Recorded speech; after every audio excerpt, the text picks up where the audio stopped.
Have you ever experienced that your MXQ Pro gets slower and slower by the day? Yung tipo bang maglo-launch ka ng application at sa tagal ng iyong pag-aantay ay bigla na lang magba-black screen at mag-exit na lang ng bigla ang application. Or yung tipong mag-open ka ng application at maniniwala ka na lang may forever dahil it takes forever to open that application. O yung tipo bang magta-type ka sa internet browser mo ng isang keyword at nakuha mo nang matapos may type ang sinesearch mong word sa keyboard mo hindi pa rin lumilitaw sa search bar ang tinype mo. Yan ang ilan sa mga frustrations ng marami sa atin about sa MXQ Pro. Nagugustuhin mo na lang sunugin na lang ito or itapon na lang sa basurahan kesa naman maubos ang buhok mo sa kaka-troubleshoot ng Android box mo. Well, in this video, I will try my best to save you from this kind of misery. Let's go!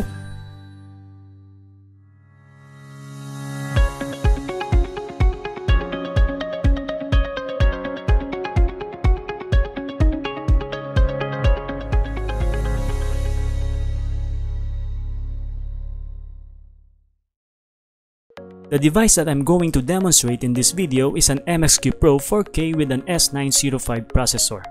Ito ay isang device na very limited ng kanyang mga resources. Sa kakarampot nitong memory na 1GB at sa dami ng bloatwares na naka-install sa kanya out of the box, tila ba it's next to impossible na pagsabay-sabayin na paganahin ng MXQ Pro ang mga inopen mong mga apps. Kung tao lang si MXQ Pro, maikukumpara natin siya sa isang taong pagod na at pilit pa nating pinag-o-overtime. In short, madali lamang may stress si MXQ Pro, lalo na ngayon na ang mga bagong application sa isadyang napakatakaw na sa system memory. There are a few ways para matulungan natin si MXQ Pro na hindi ma-overstress at magawa niya ng mabuti ang kanyang trabaho. First, it is highly recommended to place MXQ Pro on a well-ventilated area. We have to make sure na wala siya sa isang kulog na lugar at hindi siya nakatabi sa mga appliances na nagiinit din. Walang physical fan si MXQ Pro at siya ay dumedepende lamang sa kakapiranggot nitong heatsink sa kanyang processor. Pag sobrang nagiinit si MXQ Pro, pumabagal din ang speed ng kanyang processor, which eventually leads sa pagbagal ng kanyang operation. Ang tawag sa ganitong condition ay thermal throttling.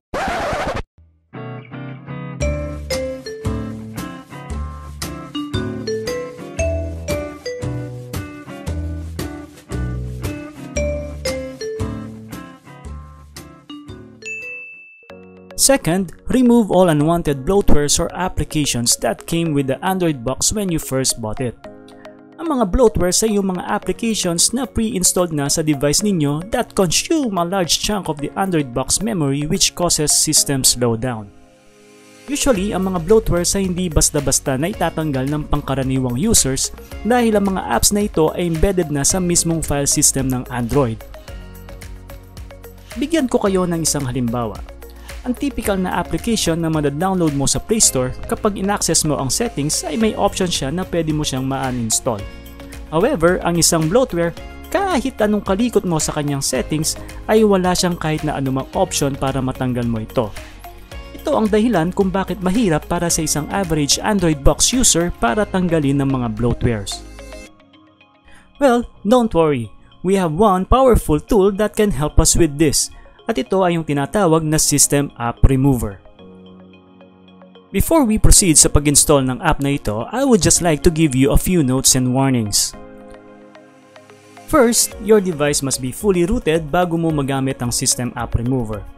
My MXQ Pro 4K with Amlogic S905 processor already came pre-rooted pagkabili ko sa kanya. One way to check if your device is pre-rooted kapag may naka-install ng super user app sa Android box ninyo. Well, in my case, ito ang hitsura ng super user app na naka-install na sa system ko. If your device is not yet rooted, please do not proceed. Second, be very cautious in uninstalling user and system applications. Once you uninstall the very important file, it will be very difficult to revert back. It is always recommended to do a backup of your file system before proceeding with this activity, para pwede kang mag-restore ng previous file system kung sakaling may pumalya. You may refer to my other video on how to install and use TWRP recovery on Android boxes with Amlogic Processors here in this link, and make sure that you understand the requirements and the risks involved. And third, I have done and tested this on my own Android device, which is an MXQ Pro 4K with S905 processor. If you have the exact device, I can guarantee you 100% that this procedure will speed up your system as what happened to mine. For those devices that have different processors, please do this at your own risk, as I don't have access to each and every available Android boxes available in the market to test this procedure. I can only speak for those that I owned and tested successfully. Please proceed with caution. Okay, let's go ahead and install the System App Remover. Go to the Play Store and search for the System App Remover. Once you see the application, select Install. Wait until the installation is finally finished.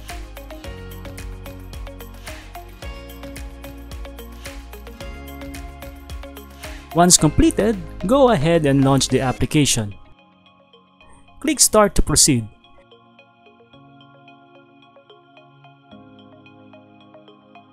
You will also be requested to grant the super user request.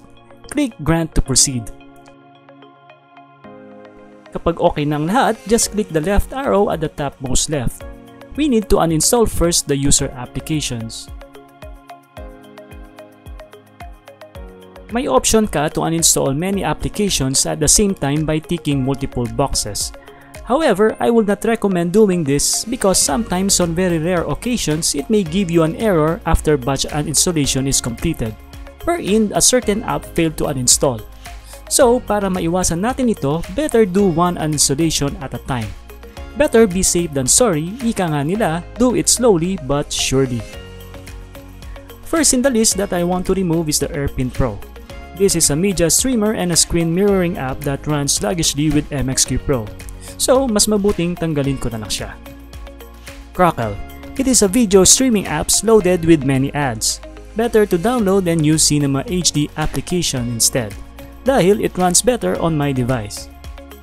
Facebook. I don't use the full-featured Facebook application dahil sobrang napakatakaw nito sa resources. Later on, I will install FB Lite dahil mas hamak na konti lang ang kinakain nitong resources. Film on Live TV. This is an internet-based television service that streams live channels worldwide. I'll remove this one since mas okay para sa akin yung Cloud TV. Gmail. I will be deleting this dahil di masyadong essential ito para sa akin. Mas okay na basahin ko na lang ang email ko sa phone ko for security reasons. Malaki din ang kinakain na resources nitong app na ito, so better remove it. Maps. I don't really need this and has no practical use or whatsoever for my Android box. MKTV.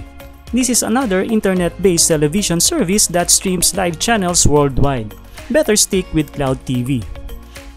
Mobdro. This is a video streaming app which I don't really use. I am better off with Netflix and Cinema HD. Quick Support. This is a remote access control application developed by TeamViewer. I don't really need this as I don't have any plans of allowing other people to remotely access my device. Showbox. Another video streaming app, and I will simply remove this and just stick with Cinema HD.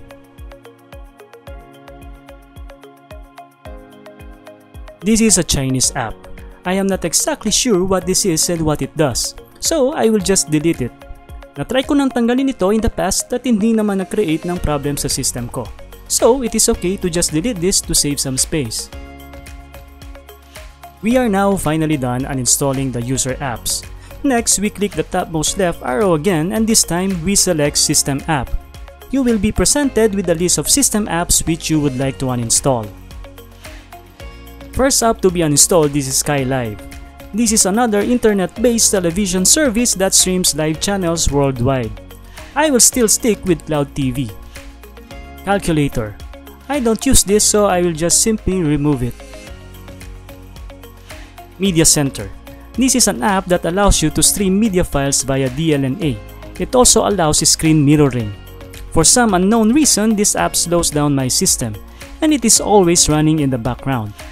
I have uninstalled this app in the past and had not caused any issue in my system. Bagkos pinabilis pa nito ang aking device. I would recommend that you also uninstall this if you don't find any use for it. Miracast. This is a screen mirroring app. kung saan pwede ninyong i-project any supported device sa MXQ Pro ninyo.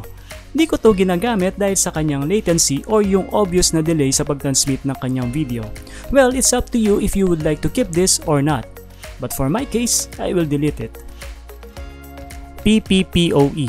This stands for Point-to-Point Protocol over Ethernet. Actually, this topic is very difficult to grasp. Kung kaya mong kumonect sa internet or network ninyo via Wi-Fi or LAN cable without any problems, then you don't have to worry about this app and you can just simply delete it. Alright, now we're done uninstalling the bloatwares and some unwanted user apps. Now you can go ahead and turn off the system and reboot it.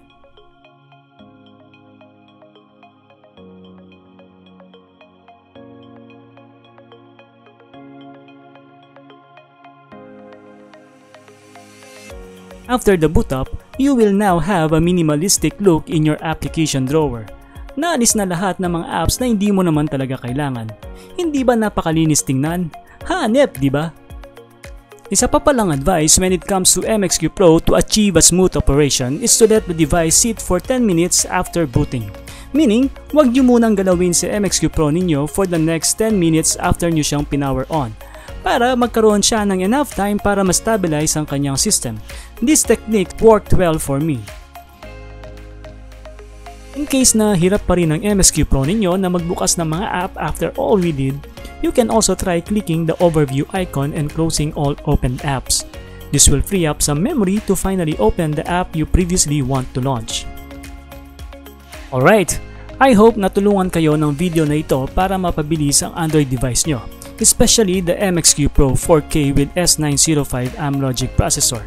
Sa totoo lang, this device can deliver a smooth Android experience, only if you know how to deal with its limitations. If you have the money, go for the more popular and stable brand like the Mi Box or Nvidia Shield, para iwas sakit na rin ng ulo. But if you are the type of person that has very limited budget, but has the time and interest to tinker on devices when issues strike, then the MXQ Pro 4K may serve you very well, just like what it did to me. That ends my video. Stay tuned to the channel for more helpful videos. Alright, that's it for now. Hanggang sa muli mga ka-frugal. This is Lawrence and have a good day.